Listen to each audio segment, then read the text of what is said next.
This time of the semester, I'm like done. It's just like there's 5 weeks left or 4 weeks left, and I'm just like when I first started teaching, it was the semester or the quarter system. We had 10 weeks to get everything in, and it was kind of nice because at 10 weeks you took a little break. You rebooted, you started over again. But I'm just beat. The semester's killed me. Um, we're going to be able to get to the 20th century no problem because we've got enough time left, and I'm not as far behind as I normally am. It may seem like I'm far behind, but we're going to speed the plow.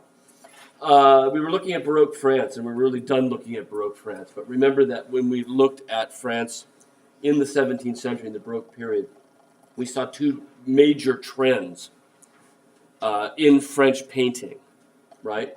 On the one hand, we had the followers of Caravaggio, which were pretty much everywhere in Europe on one level or another, right?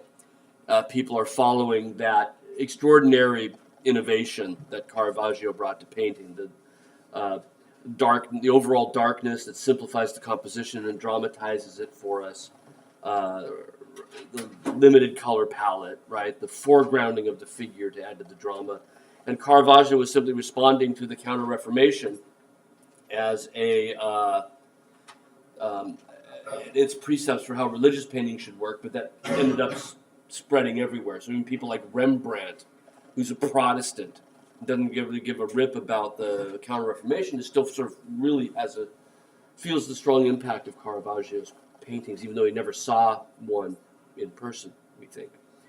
On the other hand, later in the century, we see a strong move away from Caravaggio and toward what we could call classicism, right? Which is much more staid, much less dramatic, very, it seems as if it doesn't move, everything's sort of locked into place, it's clearly lit, right? The perspective is perfect. In fact, there's even a pinpoint back here in the canvas where you can see where he stuck a pin in the picture so that he could use string to trace out the perspective lines of the different monuments around, all of which are arranged perfectly parallel to the picture plane, and everything sort of moves back into space. It's so cleanly, perfectly organized. And that's what we simply call classicism, right? It refers back to the art of the Italian Renaissance, the sense of balance, stability, right? A lack of movement, a sort of timelessness. And also back to the art of ancient Rome, right? These are the two great periods of classicism. And France adopts this in the 17th century. Later in the 17th century, from the 1640s onward is when we really see it. And in part, it's adopted because King Louis XIV, the Sun King, right, has established the French Royal Academy, where artists are being taught. And he's going to choose from the most talented among them to work for him, to decorate his palaces, make diplomatic gifts. And he wants these works to all sort of be the same, right? Because they're all supposed to be works of art that reflect the king. They symbolize the king. And he doesn't want a sort of a wide range of artistic style. He wants classicism. Because it's clean and it's clear and it's straightforward, and it will serve a sort of bigger agenda, right? He's recreating sort of an ancient past, right? So the classicism that we see later in the 17th century really owes very, very much to the patronage of Louis XIV. And, of course, all the aristocrats who will then opt for works of art that look like those so that they can show their allegiance to him, right? So when Louis visits their palaces, they look like Louis's works, right? It pleases him, okay? So Baroque France gives us these two different trends. Earlier on, Caravaggio, and later on, classicism, which comes to dominate French art for the rest of the 17th century. Within this mix, there's one more figure, and that's Rubens, the Flemish Baroque painter, the highly dramatic Baroque painter from Antwerp, right?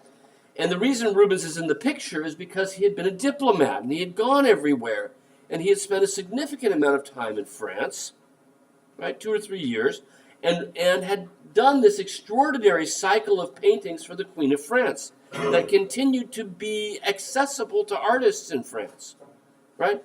This is one of 23 different pictures, 21 narrative scenes plus a couple of portraits that were seen in suite. And each one of them is huge. Each one of them 10 feet tall, right? So there's this group of paintings that are there that look like nothing else, right? That we might imagine to also be part of the mix, right? And in the 17th century, they don't seem to have a whole lot of impact. There's not a lot of Rubens to be found in French art, influence of Rubens to be found in French art in the 17th century because classicism is so strong. Rubens is too flamboyant. Rubens is too dramatic, right? It's not laid back. Not laid back's not the right word. Locked in enough, right? If you compare the two, you can see sort of the over-the-top flamboyance of Rubens versus the much more restrained Poussin, right? And what happens is that throughout the course of Louis XIV's lifetime, he lives for a very long time, right? He doesn't die till 1714. 1714. He takes the throne in 1646 or so, right? So 70 years. I guess QE2's been around for about that long on the throne as well. She's getting up there. It's a rarity to have a ruler be on the throne that long, right? But during the entirety of his time, Louis XIV's time, classicism becomes the norm in French art. When Louis dies, right, we get a new style of art that seems to be much more influenced by Rubens. And the rise of this new style, historians have called it Rococo. It's an art historical word, right? It refers to rocaille, or an interior design term for sort of seashells and whatnot, used in interior design. But it describes this painting that picks up Rubens's flamboyance. And we don't see it until the 18th century, right? And so what happens with French art as we move out of the classicism of the Baroque period, we move into something that's almost more Baroque in style. Does that make sense? And for the French, it's really over the top, and it's called, we refer to it, historians refer to it as Rococo. And it coincides, the rise of this new style coincides with the change in French leadership, with the death of Louis XIV and the rise of his son, Louis XV, as the new king of France. And there is, I think, a direct sort of cause and effect here between French leadership on the one hand and French art on the other. Just as classicism owed everything to Louis XIV, Rococo owes everything to the situation around Louis XV. I'll need to give a little bit of historical explanation for this, right? One of the things that Louis XIV did, right, in the 17th century, was he moved the capital of the French king out of Paris. It had been in the Louvre, right, which is now the museum. That had been the French royal palace going way, way back, right, 14th century. The Louvre had been the French royal palace, okay? And it was in Paris, the capital city. But Louis XIV decided instead that he was going to build a new palace where he would reign and he would set up, and it would be all focused on him, and this was the palace at Versailles, which you may have heard of from other points in history, right? The Treaty of Versailles ended World War I. It was signed at the Palace of Versailles, right? That was built by Louis XIV in a very sort of classical Baroque style, very classicizing, not very flamboyant, right? And when Louis relocates, right, Versailles is outside of Paris by, 20, 30 miles or so. What happened is that all of the courtiers, all of the aristocrats, all the nobles that are around the king, they moved with him, right? They all left Paris. And they all established themselves because they wanted to make sure that they curried the favor of the king, and so they stayed close to court, okay? So through the course of the 17th century, through the second half of the 17th century, French aristocracy, who are the primary patrons of paintings, are living outside of Paris, right? And when Louis dies, Louis XV moves the throne back to the Louvre, right? He abandons Versailles to live in the city of Paris. And that means that all these aristocrats, you can imagine them bunching around, they go back to Paris as well, right? Following Louis XV. And what they do is they build new palaces to live in the sort of grand style of the palaces they had built outside of Versailles, right? And they need decorations for these palaces, right, that are in and around the outskirts of Paris, right? So the mansions are being built as the aristocrats move back with Louis to be near Louis, right, Louis XV. And as they are commissioning works of art to decorate these palaces, they commission works of art that remind them of the countryside. And so the themes that we tend to see in paintings made during this period of relocation back to Paris are themes that remind the new urbanites, right? They're now in Paris in the city, remind them of the countryside and the pleasures of the countryside that they have now left behind. Does that make sense?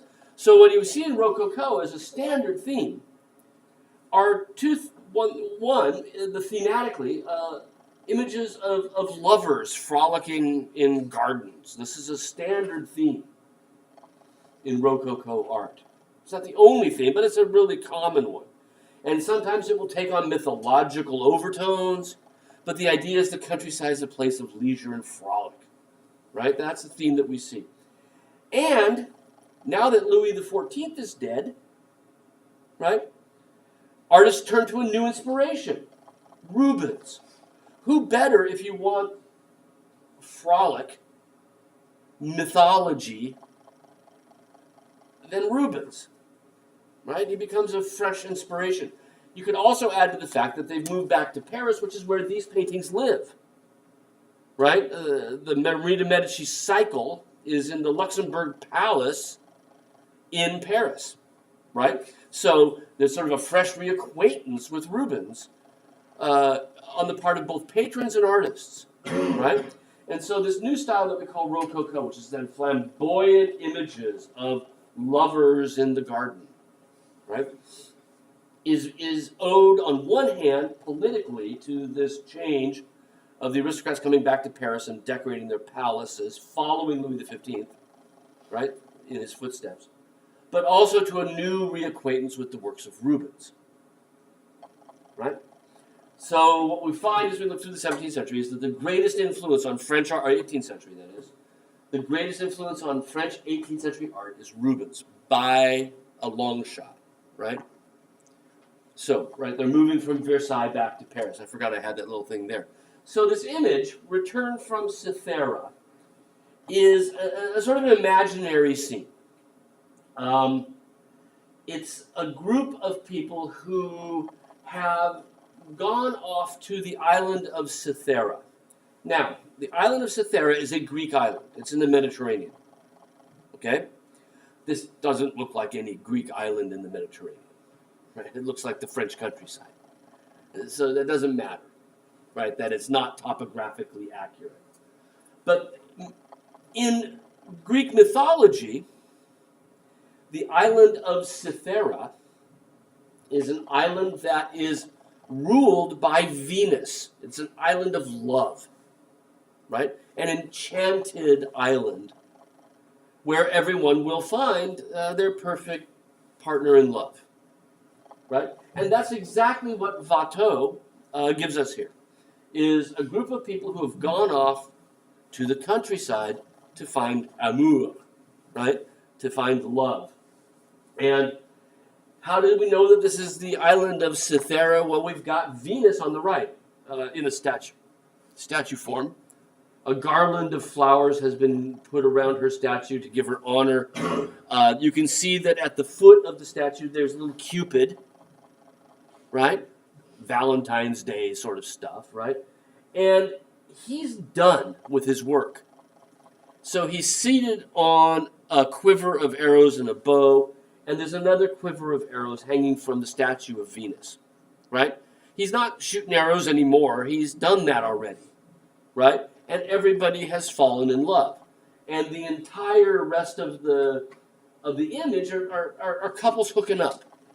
That's the entire image. And there's not anybody sort of left out of this. The other little putti that we see off to the left carry the fires of love, and they're helping to inspire this. We have look at the naked man steering the boat, and think about Rubens with Marie de Medici's boat being steered by the Knight of Malta, right? An allegorical figure, a personification of lust is guiding their boat. And look at that boat, huh? Gilded, right? It's not meant to show anything but an idea, right? This is a fantasy. And everywhere we look, of course, with the exception of the people that are guiding the boat, all of the couples that have come, and they're all aristocrats, right? They're the people who commission these pictures, are the people who appear in these pictures. It's their class, right? And they have all been struck by Cupid's power, by the power of Venus, the goddess of love. And they are now, each one of them, sort of pairing up, and they're figuring out who their partner is. And there ain't anybody left out, right? Everywhere we look, we have couples dallying around. And it's all very frivolous and lightweight. This is like wedding pictures, you know? It's just, it's a life of ease, right? A life of happiness, a life of love in the garden. And keep in mind that these paintings are commissioned by these upper crust nobility, right? The aristocrats, who are the circle immediately around the king, right? And are evoking this sort of experience, a remembered experience of what it would have been like to live in Versailles. Only they're bringing that now back with them to Paris, right? My Wi-Fi is not responding. There we go. Right? And again, everywhere we look, the lap dogs and everything. It's really over the top with its erotic symbolism, right? With its amorous symbolism. And this is a hallmark of the Baroque, right? Along with the sort of heavy atmosphere, the overgrown plants. And we can trace all of it more or less back to a sort of Rubens on steroids, right? It's like what Rubens was doing, but amplified even more. Turn the dial up, right? Take all the things he did, those sea nymphs in the water, make them everywhere. Yeah, Khadijah. Like a mix of Baroque art and classicism. I think the classicism ends up sort of like waning off to the side. You see, it comes back really strong. I think it's really. Because the thing about classicism, and with classicism, I think we get a sort of an undulation of the ground plane like that. You see how it's kind of S-shaped sweep, right? And the way the figures are all arranged. And if you think back to Poussin, it's like everybody's like this, right?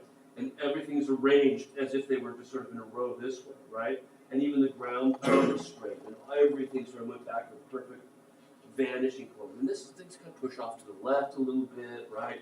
And the figures mill around. So I'm not so sure classicism enters into it, but it's an interesting side thought because there's still some element of it there in some Baroque art, which is the next picture I'm going to show you, right? Definitely has some classicism underpinning it, but it's kind of being swept over, right, with this, because Rubens has some classicism, right? Rubens really did study a lot of Roman art and brought some of that, but the drama is, I think, what they're responding to as much as anything. The drama and the sensuality, right? That Rubens, Marie de Medici, right? There's like all that flesh, right? And big women, right? And they're not big like Michelangelo's, they're big burly women. They're big women. And big hips, breasts, shoulders, right? And that kind of comes into this as well. So keep that in mind. So I think that I hadn't really wasn't going to emphasize that, but there is an undercurrent of that here, right? I kind of like Rococo in that it's so silly. In a way, I mean, the themes of these images are so playful and frivolous that I find them sort of appealing in a sort of goofy way, if that makes sense. And it's not my kind of art, right? But you see, as we look at Boucher, who is a master, or one of the 3 or 4 top French Rococo artists, right? His women are always just nubile, right? They're chubby in sort of just the right kind of way, not afraid of their sensuality, not afraid of their sexuality. And this is Venus at her bath, and that's the same thing we saw Titian do. I should have brought that in. Make a nice comparison with our Titian, with the mirror, right? But this one is really about the countryside again, where this overblown landscape, and you can see it's dense, right? It's like a landscape of creation, you know? It's so humid and overgrown everywhere you look that it's just bursting at the seams with it's pregnant with possibilities, right?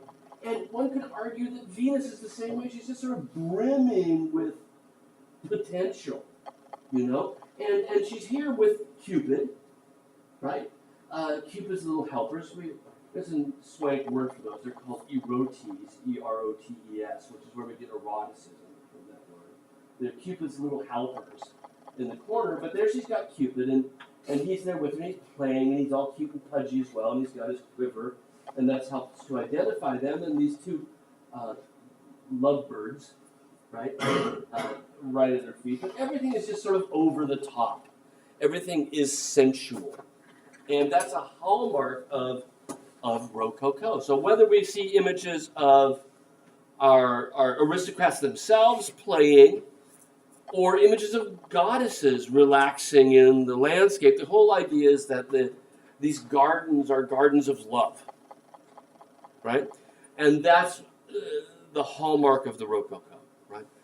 Gardens of love, whether they're mythological or aristocratic. Now, our painting at the National Gallery was painted as a pair, what we call pendants. They were meant to be hung next to each other. Let me finish this, that's okay, okay? They were hung next to each other. So the person who commissioned these commissioned both of them at the same time. And they're fairly large. The Venus in each of these is around life size. Right, so these are about 6-foot paintings or so. And these were then intended to be hung side by side. And they were back together for the first time in about 200 years, just about a year and a half ago. They were at the National Gallery. The one on the left is up in New York at the Met. And they loaned it to us for a while. And these two got to hang side by side again for the first time in like over 200 years. And you could see them as a pair, right? But again, it's the same idea. Venus, right? In this case, interior, exterior. Attended by Cupid and the erote figures, right? And again, just this thing, the colors are these sort of seafoam green, dusty rose. These are like wedding cake colors, you know? They're easy on the eye. They're meant to be nothing much more than frivolously pleasing, right? Gabrielle. You answered my question. Thanks. Okay. Well, what's your question? I was going to ask what are small figures called Erotes, E-R-O-T-E-S, right? And we find them in both pictures. Yeah, that's right. I like this. I mean, again, these things are so over the top that my enjoyment of them comes from like, oh my God, it's that kind of enjoyment, right? It's so extraordinary. But, you know, it's like, and again, there's the doves with the erotes figures that are floating around. I mean, Boucher does lots of these sort of chubby, young, erotic women, and some of them are you think these are over the top. Wait till they turn around and lay and look over their shoulder at you while flashing their naked hiney, right? Like the Cupid figure is playing with the jewels down here, you know? But I love in this one, I've never really noticed this before. We've got the three, you know, Cupid and the erotes figures around helping her make up her hair, which is exactly what Titian was doing, right? They're putting a crown on her in our Titian picture, right? But this is just much more lightweight, right? But then there's another erotes figure that's part of the furniture, right? That is, Venus has sitting on this couch, and right behind her shoulder, you can see another little pudgy boy there that's a wood carving as part of it, right? So just utterly surrounded by symbols of lust and love. And then we look into the landscape in both of them, and we have that same sense of, well, it's not a gathering storm or anything, right? It's not like the clouds are clumping together as if it's going to be a thunderclap.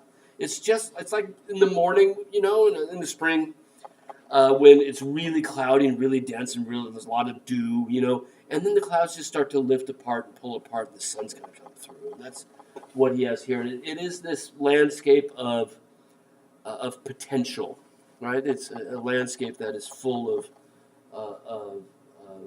reproductive potential. Yeah, Katrina. How do we know That's a good question. I'm looking at this one and trying to figure out which one is. Only at the sense of pendant. So what I would do is I would look toward, is there one on the left that looks like the one on the right? If we look at the one on the right where Cupid is identifiable, we have Cupid by her knee and two other erotes off to the right. Well, if we look at the one on the left, then we have one figure by her knee and two off to the right, which would lead me to think, as we see, because they were intended to be seen as a pair, right?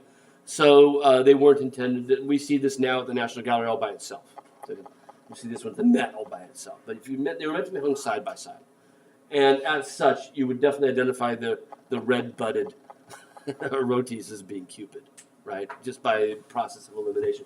But you're right that there isn't anything there that will definitely sort of lock him in within that one picture. But that's because that one picture wasn't meant to be seen solitary. I imagine if it were, we'd probably have something near him, right? The artist would have done something. But as a pair, that then becomes clear that we're repeating the same figures in more or less the same place, right? Now we know the patron for this, Madame de Pompadour. You've heard the term Pompadour, right? It means it's a beehive hairdo, right? But Madame de Pompadour was the primary mistress to King Louis XV, right? He had many mistresses, and she was like the numero uno, or una, numera una, mistress to the king. And it's important to remember that these works of art are commissioned by the aristocracy, right? By the nobility. The circle around Louis XV are the primary patrons of Rococo art, right? There are other patrons of art. I'm trying to paint this in broader strokes, not nuance it down to what else we might find here. This is the major trend, right? Also at the National Gallery, another pair of pendants, paintings that were meant to be seen together, right? Also commissioned for one of these new aristocratic palaces in Paris, right? And again, picking up that same theme of love in the garden. So Fragonard is our third sort of leading Rococo painter in France. And we have here two games being played in a very sculptured garden, a kept garden, if you will, right? A maintained rather than wild garden. Cypress trees and sculptures and fountains and whatnot. And each of the two games that we see being played here are games that are allegories for love. So while they seem as if they're just frivolous games, Blind Man's Bluff, A Woman on a Swing, both of these, are intended to be images that relate to the progress of love, right? Love as a series of actions that leads to marriage, right? So the Blind Man's Bluff on the right shows a woman blindfolded, and it's like Marco Polo in the pool, right? Remember that when I was a kid, playing Marco Polo, right? Where you just reach out and you're blindfolded and tag you're it, right? But if you think about that as an allegory, as that game, as meaning something more, then it's the idea of the woman looking for a suitor, right? And love is blind; she doesn't know who she's going to find, and the game becomes this metaphor for one step in the progress of love.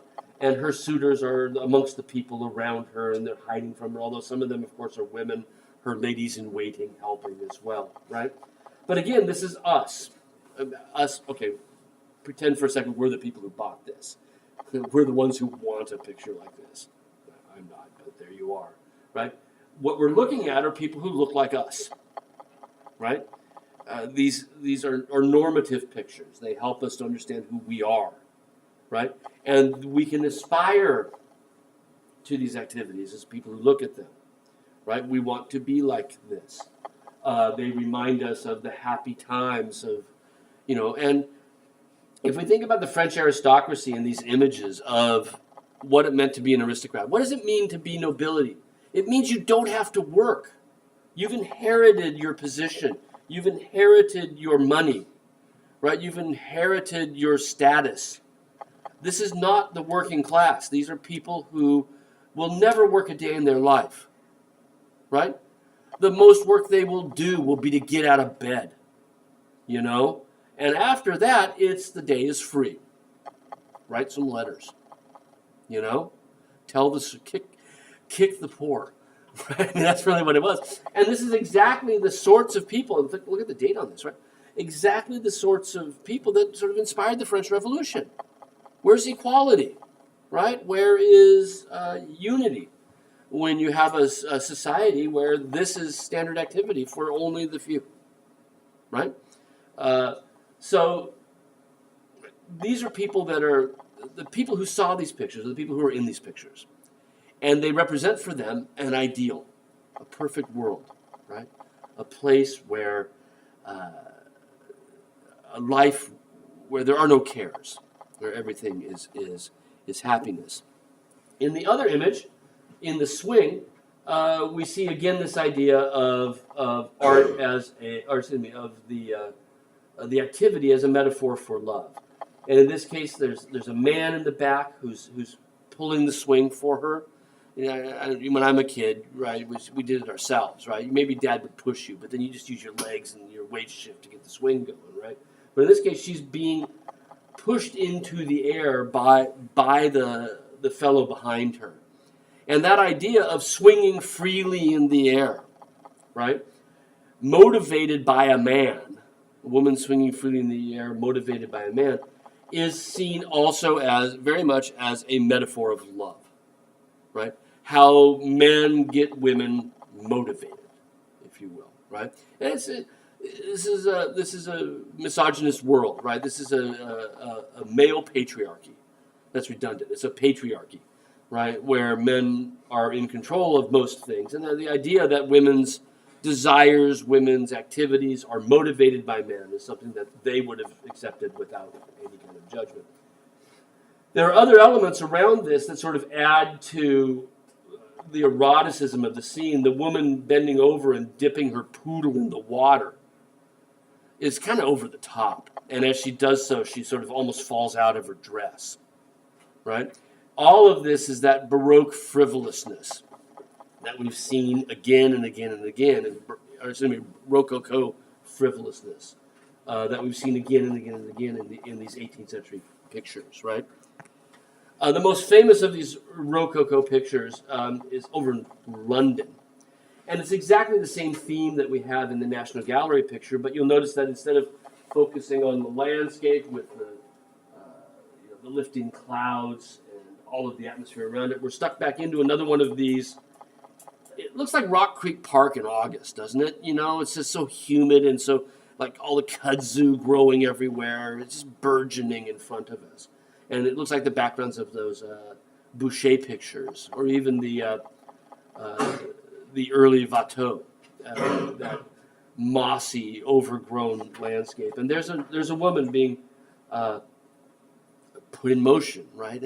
And the swing becomes this metaphor for erotic abandon, right? Letting go.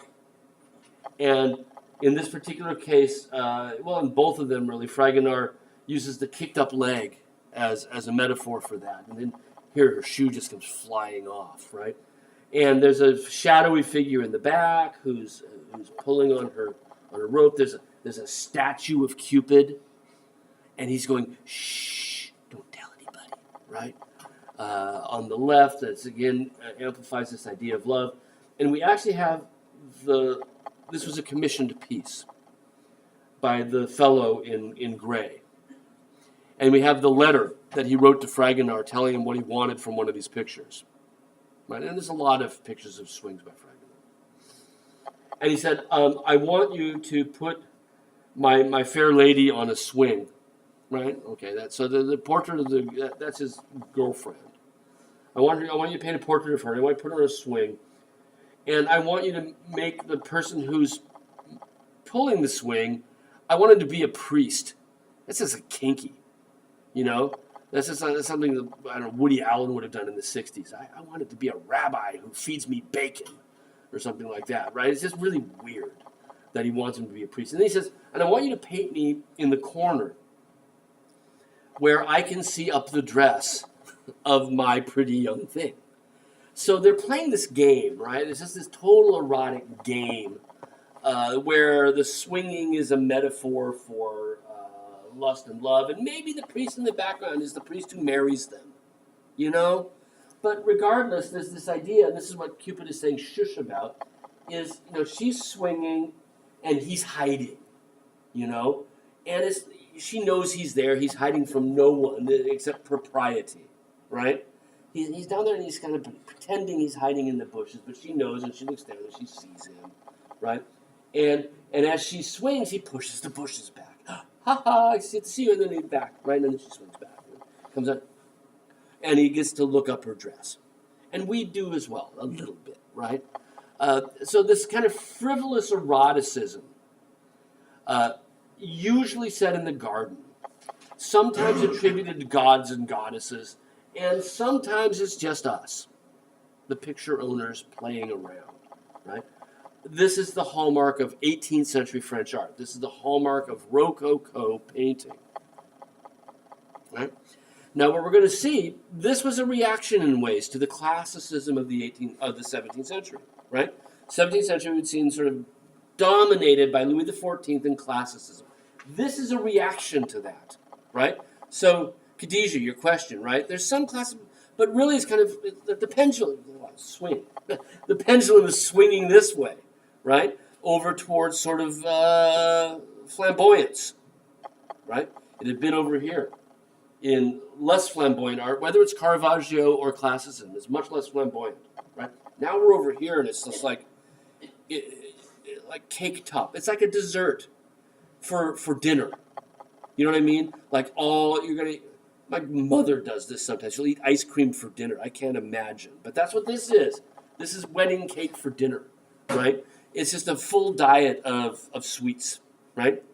And what we're going to see is there's got to be a reaction against that as well, right? And the pendulum's going to swing back the other direction, right? So just to illustrate that, I had this lecture put together as if I was starting here. Mannerism gave way to sort of classicism, right? And we're talking about French art. In the 16th century, we had this overblown mannerism that the King of France had sponsored, right? It was Francis I who had sponsored mannerism. His son as well. We didn't talk about him, right? And so we get this extraordinary, unnatural body types, a certain sensuality, the woman being groped on the right? This exaggerated musculature, the sort of confusing nature of things.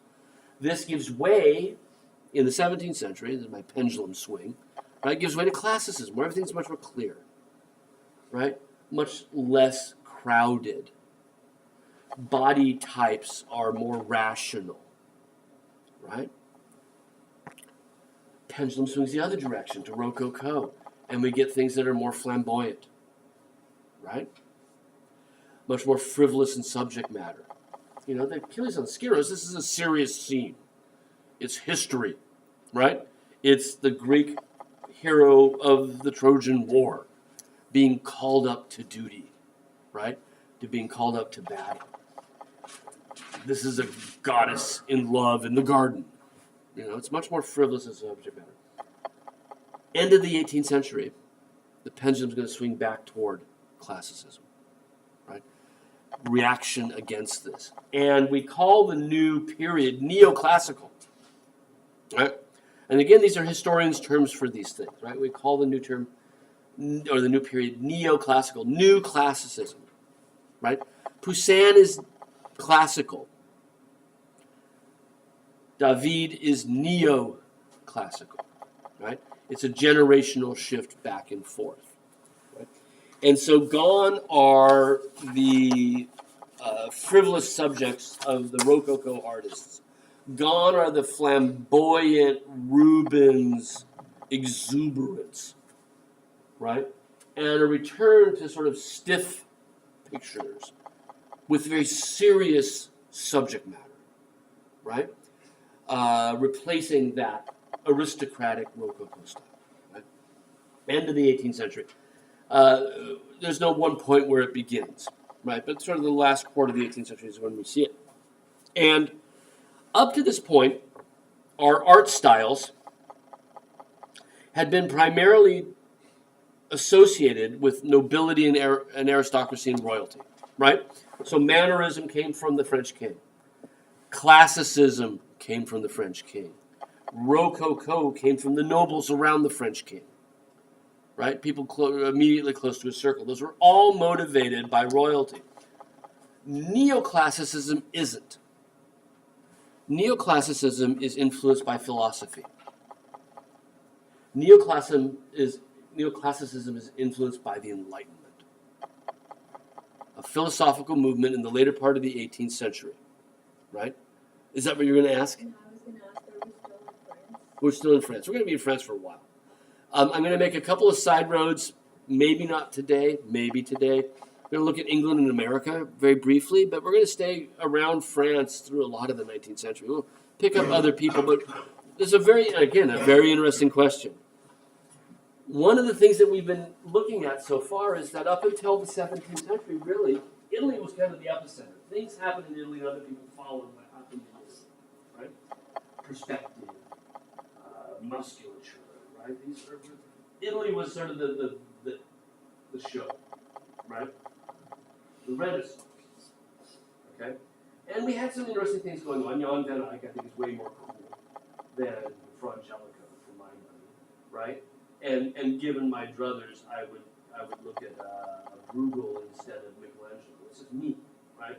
But really, everybody looked at Italy as it, right? And from the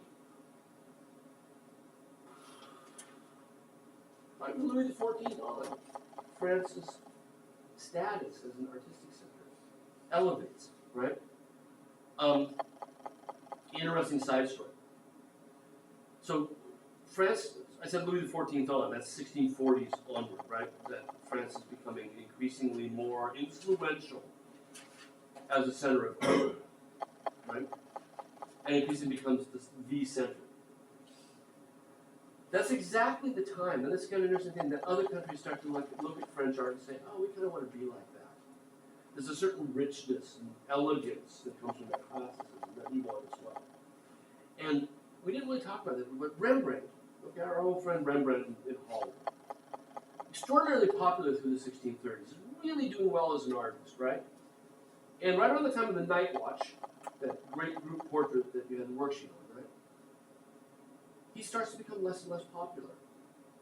And there's a myth out there that it was the Night Watch that did it, that people didn't like the Night Watch. It's not true, right? People love the Night Watch.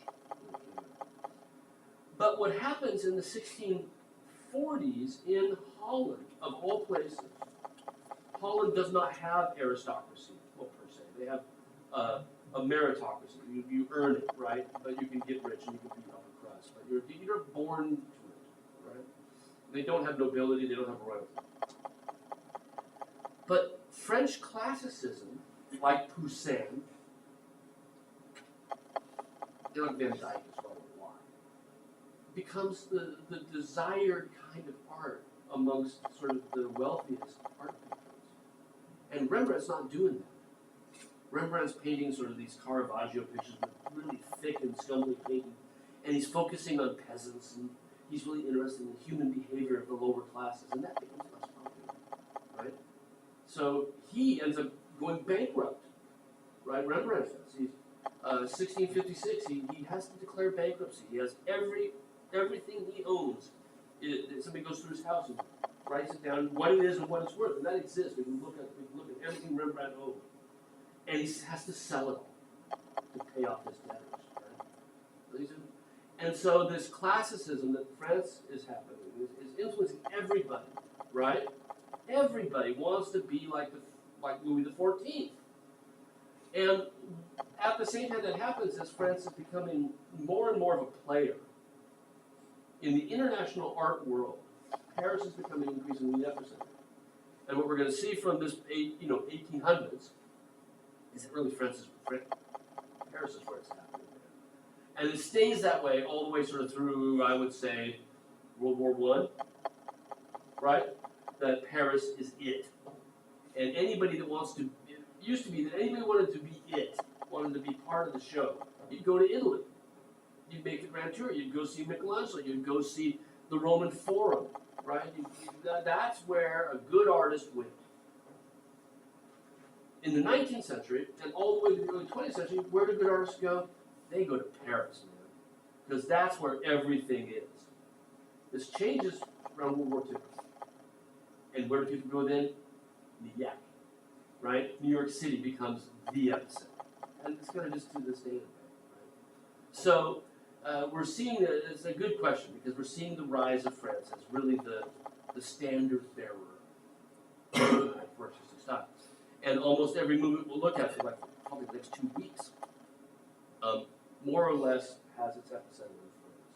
Right? And England will follow, and America will follow. Right? Germany's always music. Right? Even the Italian, we're done talking about Italy, I think. Really, we're done. I'm trying to think what we're going to look at with Italy. Not until the 20th century. We're going to go back to Italy. Right? We're done with it. Right? And we're also done with religious pictures at this point, right? As this is happening, we're beginning to see the end of religious pictures as well. So it's an interesting time, right? It's people talk about the 18th century as the beginning of the modern world, sort of 1750, right? Because that's the beginning of the Enlightenment as well. And the Enlightenment is this, you know of the Enlightenment. We got this in grade school, right? We learned about the Enlightenment. The Enlightenment is this period that's dominated by these philosophers who believe in democracy. Even though the French royalty is still on the throne, right? The French king is still on the throne. And by this point, it's Louis XVI by the end of the 18th century. But people like Voltaire believe very much in democracy. And they believe very much in equality. And they believe very much in social responsibility. And these are things that we still believe in very much here today. And historians will tell you that the American Revolution is an outgrowth of French Enlightenment thinking. That everybody is equal. And that we all have a duty to the community at large. Right? These are American ideals, and they're not, but they weren't born here, right? We've inherited them from the French philosophers. What they call them the philosophes, right? The French philosophers of the Enlightenment. And Voltaire is one of the most important of them. Jean-Jacques Rousseau, who said that mankind longs to be free, but is everywhere in chains. You know, and Voltaire felt that all of us needed to work on being better citizens. And I would agree with him.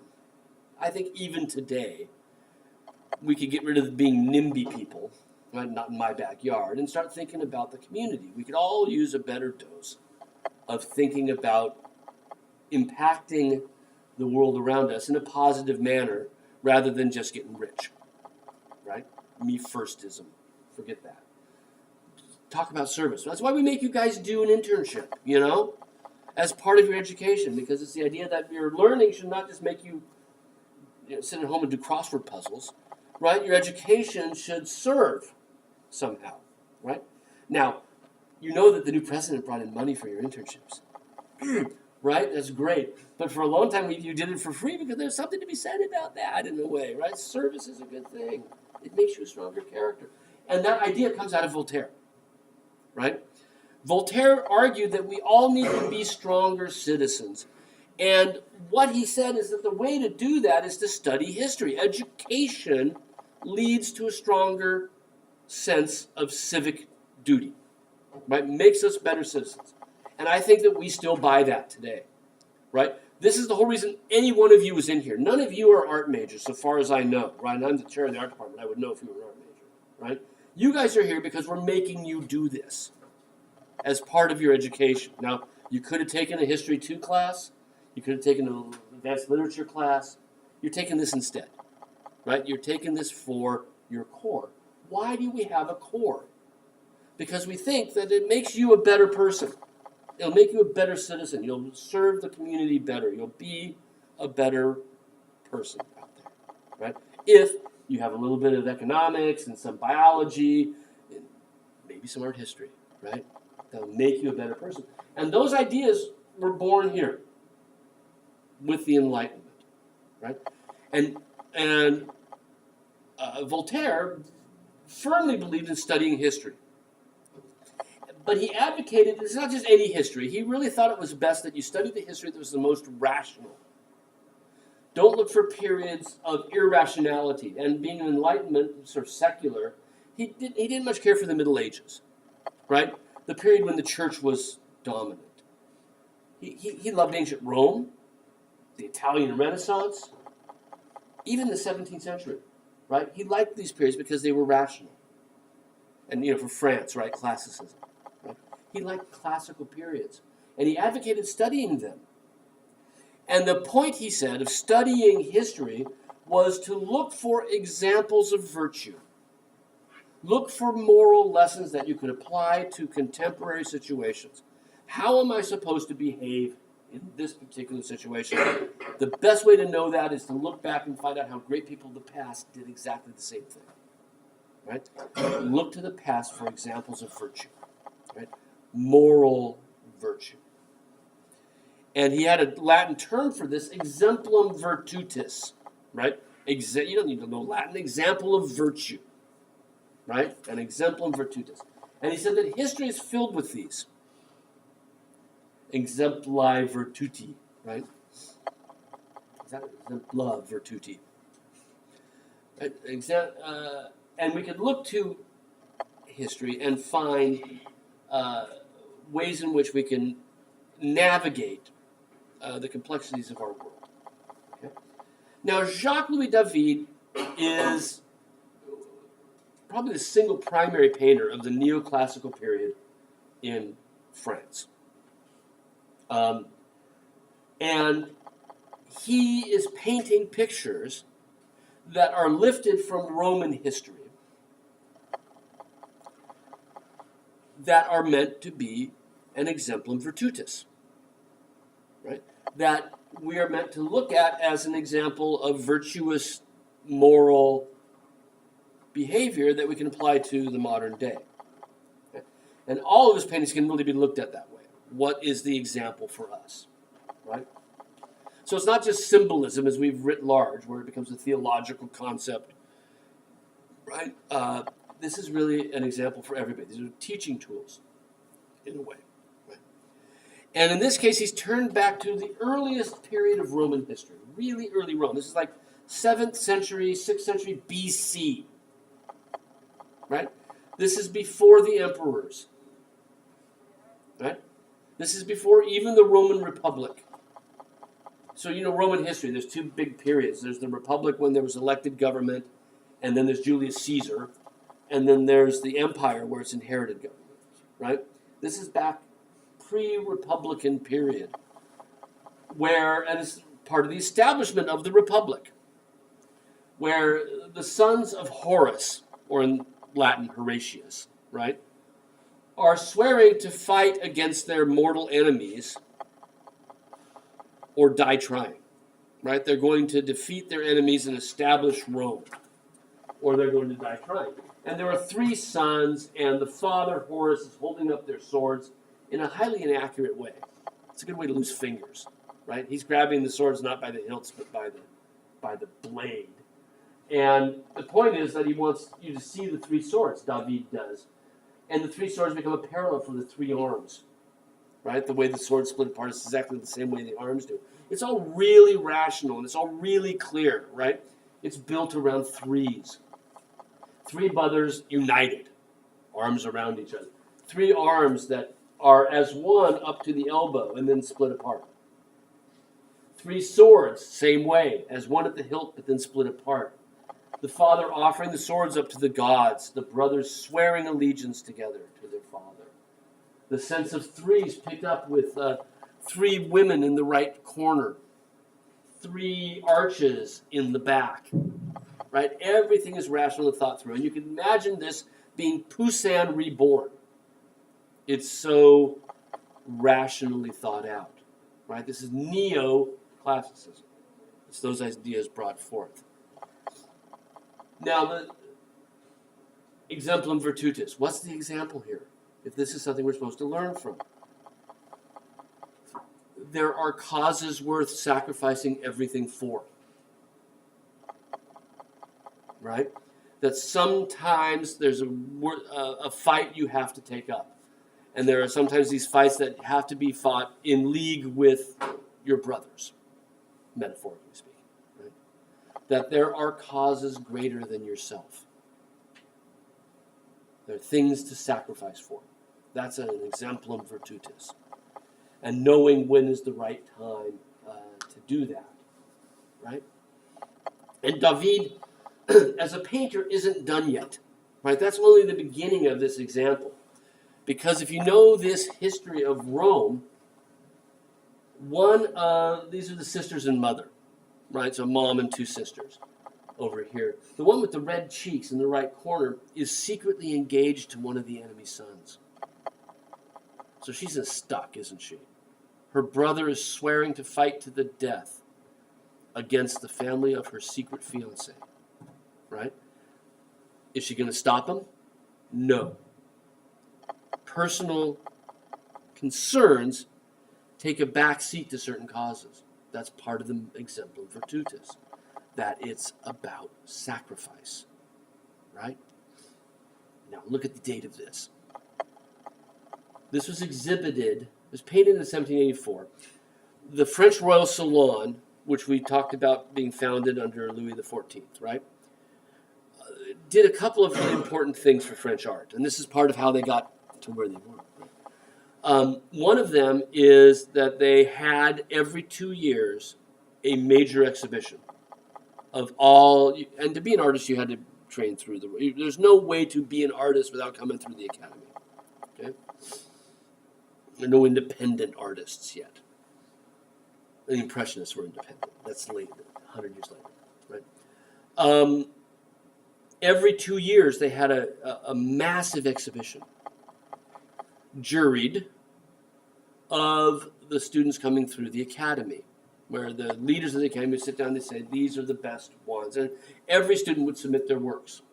And you can have more than one accepted. And by the way, our show, our salon, is Friday, tomorrow night, right, is the student show here. We have juried, right, from 3 different departments, right? So the fine arts people have juried, I'm saying this is my advertising, right? Fashion design and graphic media design have all juried works from your peers to be in the Barry Gallery, and the opening's tomorrow night, right?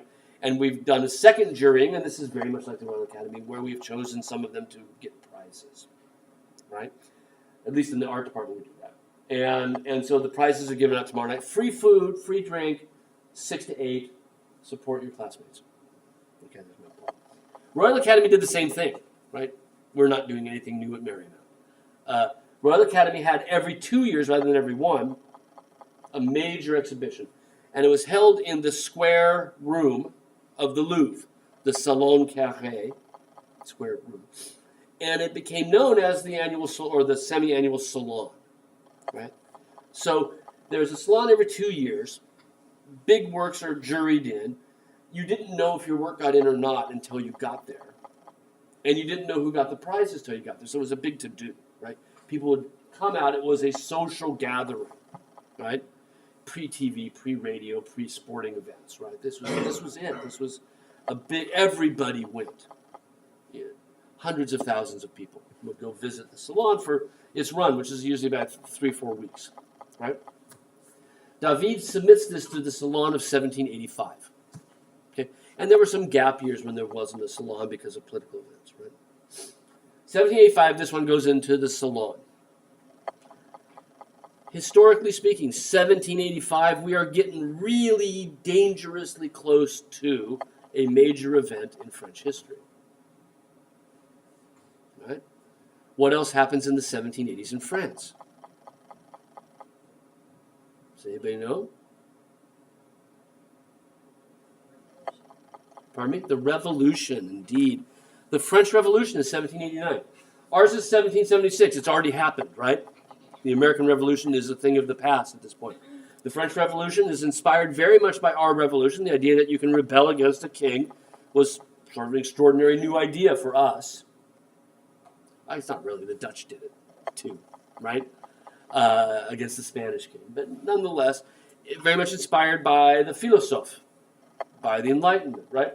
French Revolution doesn't happen overnight. It's not like people wake up in the morning and say, hey, we're done. Right? That push comes to shove. Revolutionary ideas are already in the air in the 1780s. Right?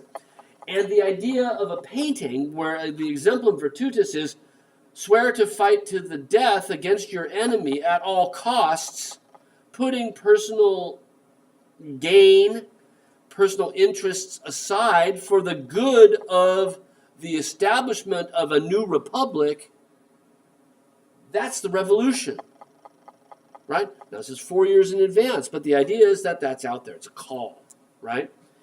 Jacques-Louis David was a card-carrying member of the most extreme party in the French Revolution. The people that called for all the beheadings. David was part of that group, right? He's deeply involved with the politics of his day.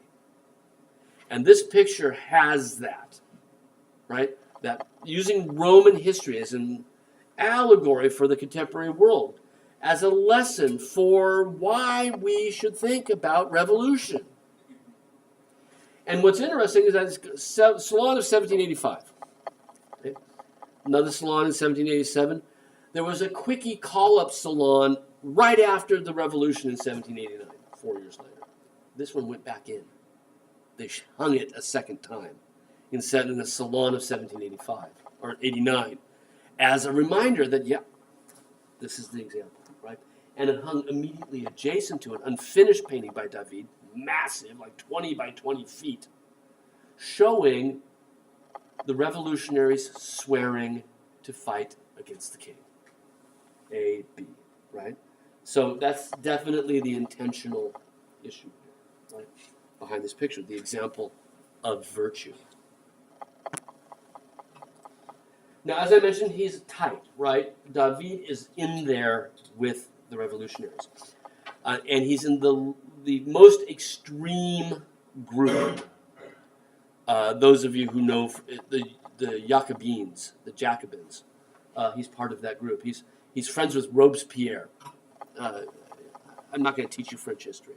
This is the out there side, right? They're off with their heads. That's that group, right? And in 1793, 4 years after the revolution, right, this fervor to kill all the old nobility had reached its fever pitch, right? So, the revolution happens after they storm the Bastille, they're working on the rights of man, right? Trying to get equality and liberty and brotherhood for all, right? And 4 years in, a lot of infighting amongst the different factions of the revolution, because there are the sedate side and the sort of extreme sides, and there's back and forth. And in 1793, the extreme side is more or less in power, and they decide, really, it's time to get rid of all of the old aristocracy, kill them all. 17,000 people were guillotined in 11 months. I mean, just do the math, right? That's 1,500 a month, right? That's 50 a day, right? Were beheaded, and the streets ran with blood. The guillotine, which had been around for a couple hundred years, became sort of institutionalized, right? And everywhere you go in France, if there's a Place de la République, that's where the guillotine was, right in the center of town. And they're just lining them up, right? Every day, people are being beheaded somewhere in France. It was known as the Terror, right? The Reign of Terror in 1793. And as you might imagine, it's a very extreme position, right? Kill the political enemies. And there was some backlash against the extremists. And so they went to David and they said, could you do us a favor? Could you paint us a picture of one of our martyrs that we can then use, make copies of in print and in painting, and circulate them as to remind people that, our side has suffered as well. And so David says, okay, that's great. And they take a recent news event. So this is not an exemplum virtutis per se, although I think there's some of that there, because it's not a historical picture. This is a contemporary scene. Have we seen that before? Have we seen a contemporary event in painting yet? Dutch genre paintings, but it's not an event, right? A contemporary event. There's some war pictures we could point to, right? But it's rare. Marat was a journalist. And prior to the revolution, he had been writing in newspapers essays about equality, essays about the rights of man, right? He's one of the people who takes the philosophes' ideas and applies them to society. And his writings were extraordinarily influential, right? He's widely read, and many people cite that the writings of Marat were one of the important linchpins leading to the French Revolution. At the same time, Marat suffered from an extraordinary eczema, right? I've got eczema, but I'm lucky, it's just on my hands. He had it all over his entire body, right? And he had to spend the entire day in an ointment bath just to soothe the itching, because there's no cures. To this day, there's no real cure for eczema and psoriasis, right? And so he spent this day in the soothing ointment bath, but it didn't stop him from working, right? For a lot of people, it's like, oh, I can't do anything, you know, and we all make excuses when there's something we don't want to do, right? Oh, I bone spurs, we hear from people who don't want to serve in the military, right? He didn't stop him. He kept writing. He set up a little work table over the tub so he could, continue to work. Writing was more important to him than any kind of physical suffering. And I think there's some example there for us, isn't it? Tenacity, right? Diligence. Well, what David shows is that after the revolution, he was assassinated. After the revolution, there were still royalists in France. Not everybody bought into the whole revolution. They kind of went into hiding as royalists. They want to see the return of the royalty. Right? One of the royalists came in and killed Marat. A woman named Charlotte Corday, she gave him a letter saying, can I come and talk with you? It would make my day. I really need to talk to you about the rights of man. He's holding the letter in his hand. And she comes in and she stabs him. Right? And we see the aftermath. We don't see her. We see the stab wound in his chest. We see the knife laying on the ground. Right? This is the assassination of Marat. Okay? He is a martyr to the cause. He's been killed by the royalists, the people that the terror wants to behead. Right? So the message of the image, of course, is that the beheadings are justified. Right? That our side is suffering too, and we're fighting back as much as anything. Right? Now, Jacques-Louis David is he's a partisan, right? He's a member of this political group when he receives the commission. It's lucky for them, right, that he could. And he was actually led into the crime scene and was able to draw the head of Marat from the corpse, right? The drawing still survives. So the head that appears here is sort of documentary in this way, right? It's based on a drawing he did from the scene of the crime. From the body of Marat. And as David is assembling this picture, right, composing and putting it together, he's got a couple of different messages in mind, right? Obviously, for the extremists, one of the messages, of course, is that they've lost one of their own, right? That the beheadings, the terror, is justified because if we don't, they're going to kill us, right? But there's other subtle, the pen is mightier than the sword. His writings will live on forever. And David juxtaposes these two sharp objects next to each other, a pen in ink, a knife in blood. Right? So it's a really strong sort of comparison of these two things, the pen and the sword, right? Is one of it. The other is that Marat, the other agenda item that David has, is that Marat is a martyr. That he's died for something greater than himself. He's died for these ideas, these ideals of equality of man. He's given his life for others. And to drive that point home, he bases the body of Marat on numerous images of Jesus, lowered from the cross, with that arm slung down, right? Very famous work by Michelangelo in the Vatican, in St. Peter's. David certainly would have known of this image, right? Either through prints or even firsthand, right? The slung arm suggests that this is a martyr just like Jesus. He died for us all, right? We also know that David was a huge fan of Caravaggio. Absolutely adored Caravaggio, right? And this is in the Vatican as well, in the painting collection of the Vatican. And again, that same theme of the body of Christ being lowered and that arm flopping down becomes almost a universal symbol for martyrdom, right? So he's not just, right, a casualty on one side of the fight. He's a martyr to the cause. He's a savior of sorts, a secularized savior. Now, I think we'll stop there because we're about to get to Napoleon, and we only have about a minute left. So we'll pick up with Jacques-Louis David on Monday. We'll finish neoclassicism and move on from there as we dive in deeper into the 19th, or we're almost in the 19th century.